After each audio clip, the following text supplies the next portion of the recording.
welcome to Judith's Corner. This is a platform where I love sharing about what it really means to thrive in Canada beyond just arriving. On this platform, I love sharing conversations around money, life in Canada, career, and a whole lot of other experiences that immigrants face when they immigrate to Canada. In today's video, I want to share about different ways that you can use or that you can employ for you to be able to save money here in Canada. This is based on our experience as a couple or what we apply as a family, and we've seen it working. It doesn't mean that we've achieved it all or we are very good at saving, but I believe that when we share our experiences or what we do, we can all thrive and succeed. And I mean, you guys can also comment and let me know what you do as a way of making sure that you are able to save, because life is very expensive. The cost of living keeps rising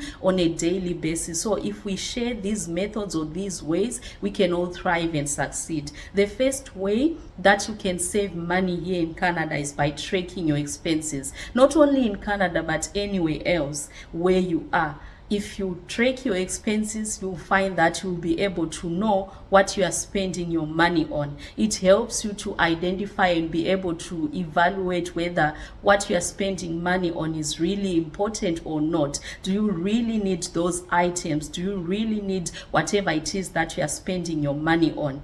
And one other thing that I've noticed is that the Canadian system has a lot of subscriptions. If you decide to go to the gym, you have to subscribe. For you to watch maybe Netflix, Disney, you have to subscribe. So check your subscriptions once in a while just to see that whatever you are subscribing to, do you really need it, or maybe you need to cancel. So write down what you really spend your money on. You'll be surprised that sometimes the things that make up your list, you don't really need them, and that helps you to cancel or remove whatever it is that is not necessary and only spend your money on what is really important. And the second way of saving money is prepare your meals, cook your meals at home.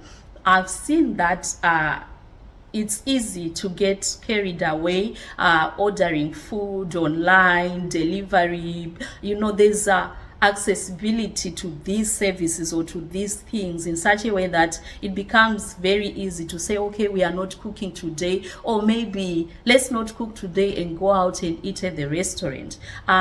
My family and I, what works for us is that we go out, yes, to restaurants, because life, we are not rehearsing, right? We are living, but it's very important that you don't just go anyhow. And I mean, that's what has worked for us. We go out to eat on special occasions. We go out to eat when it's a celebration or something, and we order, of course, once in a while. When you have kids, you can't avoid it, but don't let that become a system or something that you do, because you'll find that when you prepare or you cook your meals at home, you save a whole lot of money. If you go to McDonald's or maybe any place where they do burgers, you'll find that for us, we are a family of 5, you can end up spending $100, but I can go to the Canadian Superstore or Freshco and buy, you know, a box of burgers for $20 or so, and I can come home and we make it a family time. We make our burgers and we've saved $80. So eating out, ordering, you will see that sometimes you end up spending a lot of money. The third way that you can save money is to shop from your pantry or your freezer. You will find that sometimes we pile up things in the fridge, in the freezer, that we don't necessarily maybe end up consuming at the end of the day. So sometimes before you go shopping, why don't you shop from your pantry? Why don't you shop from your freezer?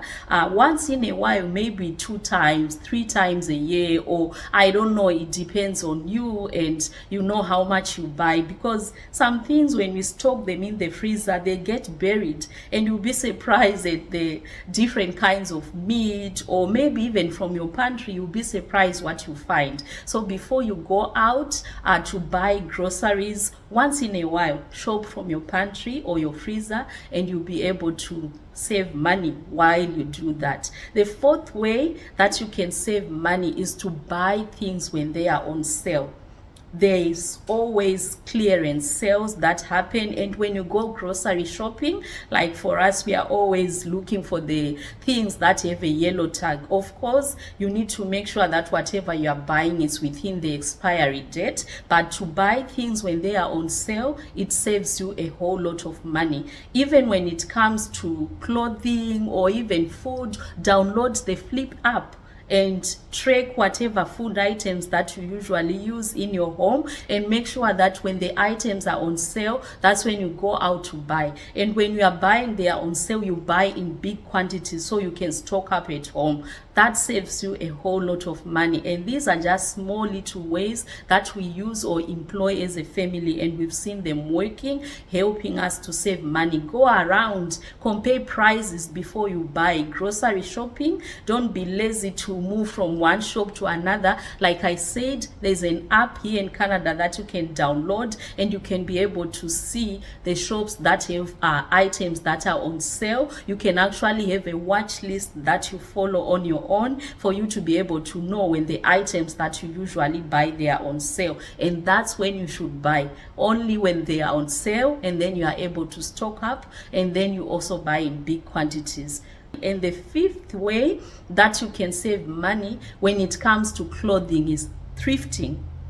Yes, I thrift. One day maybe I should take a video and show you guys the kind of things and quality clothing that you can get from thrifting. I know that there are so many platforms that are selling clothes nowadays, but I will never compare what I get from thrifting to what you can buy even online. Thrifting, you can get rare finds, quality clothing, because some people, they buy some clothes or they buy some items, bags, shoes, and maybe they just don't like it. So you can actually get new things, but of good quality and at an affordable price, and that saves you a whole lot of money. I'm not saying don't buy anything new, but before you go for the new stuff, go thrifting first. So please. And also when it comes to clothing, always buy also when it's off season. For example, let's say you celebrate Halloween, so on the 1st of November they are doing already clearance sales,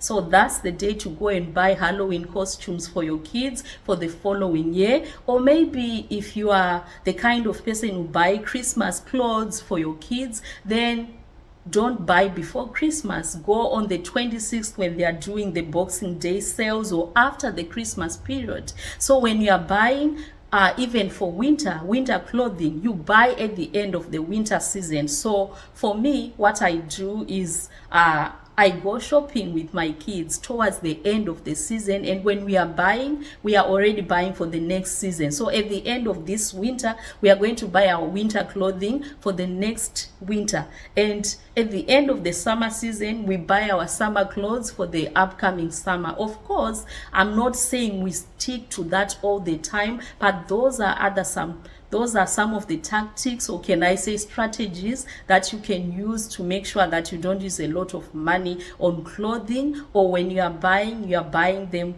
when they are cheaper. So that's another way of saving money. The sixth way of saving money, this one, it depends on whether you have a group of trusted friends around you. But if you have friends around you that you trust, a circle of friends, you can do what we call in Zimbabwe mukando. Some people, they call it osusu, where you are giving each other money. It can be 200, it can be 500. You are doing sort of peer circle lending, and then one person gets the first month. Maybe a group of 10 people comes together, and then you agree on a specific amount of money that you give to one particular person on a monthly basis, and you circulate until everyone is gotten. I think most of you guys know what I'm talking about. That's a very good way of saving, because your money, when it comes, your paycheck, you know already that a specific amount of money is already committed to osusu, and you don't want also to default. It's almost like you have to pay your bills, you have to pay your mortgage, and as you are writing down whatever you need to do with your money, you also include the mukanto money, or the osusu money, like what other people call it. So that's also one great way of saving money. But just make sure that the people that you do with, you trust trust them. These are trusted people that you know, and you know that they will be able to honor their obligation when it comes time for you to do the osusu. And last but not least, live within your means. I've seen that sometimes people get carried away wanting to compare themselves to other people and what they do. What kind of car is this person driving, or this person went for vacation, so I'm also going to go. Live within your means. You know, for you to be able to enjoy and maybe save for your future, have financial freedom, if you live within your means now, it means you are going to be able to save money, and then you can be able to do all those things that you enjoy later. Even if you want to go for vacation, it takes you to save the money maybe throughout the whole year, so you can be able to go for your vacation in summer. So you are not going also to compare and maybe want to do what other people are doing, or buy what is trending, because at the end of the day, you know your paycheck, you know what you are able to afford. So live within your means, very important. Otherwise, before you know it, you find yourself in debt. And when you compare with other people, maybe they are buying on credit, maybe they are swiping their credit card, and you want to do the same, wanting to live above your means, and life will keep going, and you will not be able to build up any savings or invest. Remember, we said we are going to save money, we are going to invest, and we want to thrive and succeed. So I hope you found this information helpful, and it will give you something to reflect or work on as you keep on saving money, so you can succeed and pursue those goals that you want. If you are new here and you found this content helpful or interesting, please feel free to subscribe and stay tuned for more videos. I usually upload videos once a week, so thank you for tuning in. Until next time.